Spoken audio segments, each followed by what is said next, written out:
Breaking tonight, a stunning and highly consequential claim from former U.S. President Donald Trump is sending shockwaves across Washington, Latin America, and global capitals, as Trump announced that U.S. military forces carried out what he described as large-scale strikes inside Venezuela and successfully captured Venezuelan President Nicolás Maduro, a statement that, if confirmed, would mark one of the most dramatic escalations in U.S.-Latin American relations in modern history. And within minutes of the announcement, political leaders, military analysts, and international observers began scrambling to verify the claim, assess its implications, and understand whether the world may be witnessing the collapse of Venezuela's long-standing leadership, according to Trump's statement delivered during a public appearance and later amplified through social media and campaign-aligned outlets. U.S. forces allegedly executed a coordinated military operation targeting strategic sites connected to Venezuela's security apparatus, after which Maduro was reportedly taken into custody by American personnel, though as of this hour, neither the Pentagon nor U.S. Southern Command has issued official confirmation, and the White House has declined immediate comment, raising urgent questions about the accuracy, timing, and authority behind the claim, particularly given Trump's current status as a former president and presidential candidate rather than a sitting commander-in-chief. Nevertheless, the announcement immediately reignited long-standing tensions between the United States and Venezuela, a relationship strained for decades by ideological conflict, sanctions, and accusations of human rights abuses, with Trump framing the alleged operation as the culmination of years of pressure against what he has repeatedly labeled an illegitimate and authoritarian regime in Caracas, claiming the action was necessary to protect regional stability, combat narcotics trafficking, and restore democracy to the Venezuelan people. Reactions began pouring in from U.S. lawmakers, with some Republicans praising what they called decisive action, while many Democrats urged caution, demanding verified information and warning against reckless escalation based on unconfirmed statements. Meanwhile, Venezuelan state media quickly dismissed the claim as false and described it as psychological warfare, broadcasting images of Maduro earlier in the day attending what officials said were routine government meetings, though the timing and authenticity of those images could not be independently verified. Adding to the confusion and uncertainty surrounding the situation, international leaders also weighed in cautiously, with several Latin American governments calling for restraint and transparency, while Russia and China, both key allies of Venezuela, issued brief statements expressing concern and warning against violations of national sovereignty, underscoring the potential for this situation to reverberate far beyond the Western Hemisphere. Defense analysts note that a U.S. military operation deep inside Venezuela would require extensive logistical coordination and would almost certainly involve cooperation from regional partners, yet no neighboring country has publicly acknowledged participation or awareness of such an operation, further complicating the narrative. At the same time, social media platforms exploded with speculation, unverified footage, and conflicting reports, highlighting the modern challenge of separating fact from fiction during fast-moving geopolitical crises, as journalists work to confirm details through intelligence sources, diplomats, and military officials. The absence of clear confirmation from official U.S. institutions remained a central concern, raising the possibility that Trump's statement could be political messaging rather than an account of an active military operation. Still, the gravity of the claim alone has already had tangible effects, with oil markets reacting sharply amid fears of regional instability and Venezuelan opposition figures cautiously expressing hope while urging peaceful transition and international mediation. As the RLD waits for clarity, the core question remains unanswered. Has a sitting head of state been captured by foreign forces, or is this the latest chapter in an ongoing war of words and narratives between Washington and Caracas? And until independent verification emerges, the international community remains on edge, aware that whether true or not, the claim itself has the power to reshape diplomacy, markets, and security calculations across the globe.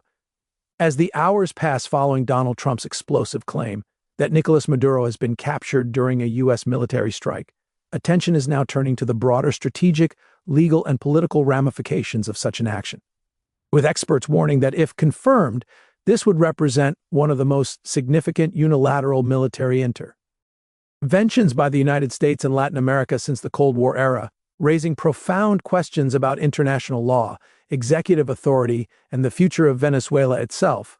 Former intelligence officials emphasized that capturing a foreign head of state would require not only military precision but also extraordinary political authorization, which has fueled skepticism among analysts who point out that no emergency sessions of Congress have been announced and no formal notifications have been made to U.S. allies through established diplomatic channels, procedures that typically accompany major military actions. Nonetheless, Trump's allies insist the operation reflects years of planning and intelligence gathering aimed at dismantling what they describe as a criminal network embedded within the Venezuelan government, linking Maduro's administration to drug trafficking organizations and foreign adversaries, allegations that the Venezuelan government has consistently denied.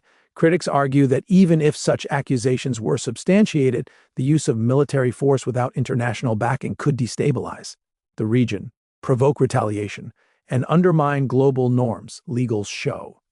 Lawyers also note that under international law, forcibly removing or detaining a sitting head of state could be considered an act of war unless sanctioned by multinational bodies such as the United Nations, which at this point has not indicated any involvement or approval. Inside Venezuela, the situation remains tense and opaque, with reports of increased military presence in Caracas, internet disruptions in several regions, and heightened security around government facilities, though it remains unclear whether these developments are routine measures or responses to perceived threats. Venezuelan opposition leaders are walking a careful line, urging supporters to remain calm while calling for verified information, wary of triggering unrest that could lead to violence or further repression. And while U.S. military veterans and analysts appearing across American news networks stress the importance of credible confirmation, warning that misinformation during geopolitical crises can have real-world consequences, including miscalculations by armed forces on all sides. The Pentagon's silence has become a focal point of debate, with some interpreting it as a sign that no such operation occur. While others argue that operational security could justify a temporary lack of public acknowledgement, particularly if personnel safety or ongoing negotiations are involved. Globally, financial markets are reacting nervously, with energy traders closely monitoring developments due to Venezuela's vast oil reserves and its role in global supply chains. Any prolonged instability could impact fuel prices and economic conditions far beyond the region. Diplomatic sources indicate that emergency consultations are underway among several Latin American governments, seeking to prevent escalation and preserve regional stability. While European leaders are calling for transparency and adherence to international law, the claim has also reignited debate within the United States about the role of foreign presidents in shaping foreign policy narratives, especially during election cycles, with critics accusing Trump of making reckless statements that could endanger lives or undermine us credibility. While supporters argue he is revealing decisive action that current leadership is unwilling to acknowledge, social media companies are facing renewed pressure to moderate misinformation as unverified claims continue to circulate widely, blending speculation with opinion in ways that make public understanding increasingly difficult as journalists race to confirm facts on the ground.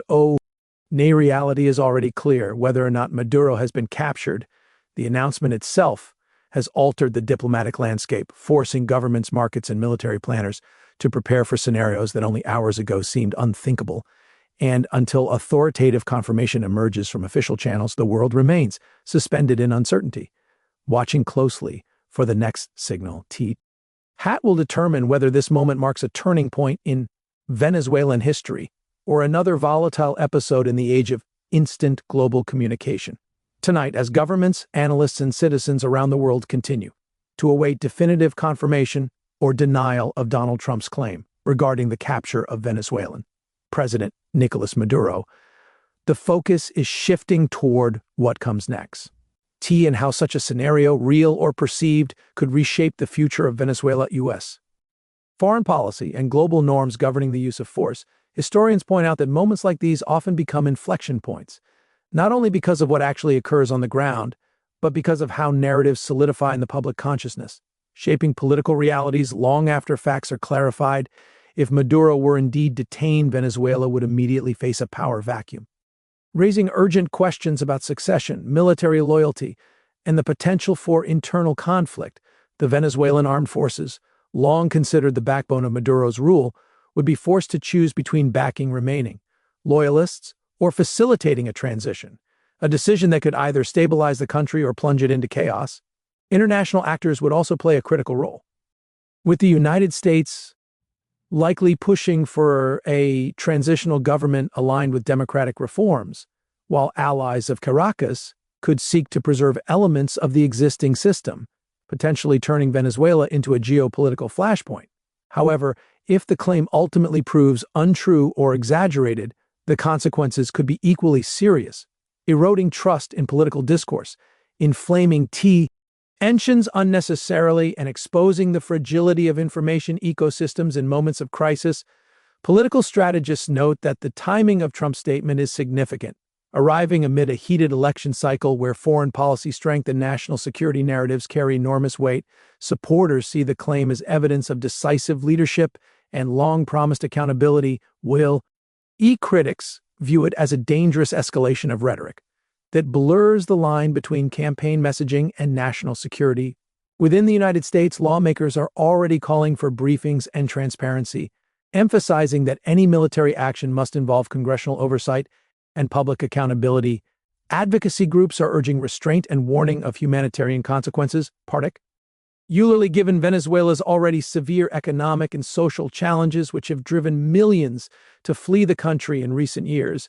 Humanitarian organizations stress that any destabilization could worsen food shortages, healthcare access, and migration pressures across the region. Media analysts argue that this episode underscores the need for responsible reporting and clear sourcing as prima. Conclusions risk amplifying fear and misinformation. As night falls and official statements remain limited, the world watches closely for signals from Caracas, Washington, and international institutions that could confirm or refute the extraordinary claim at the center of this unfolding story.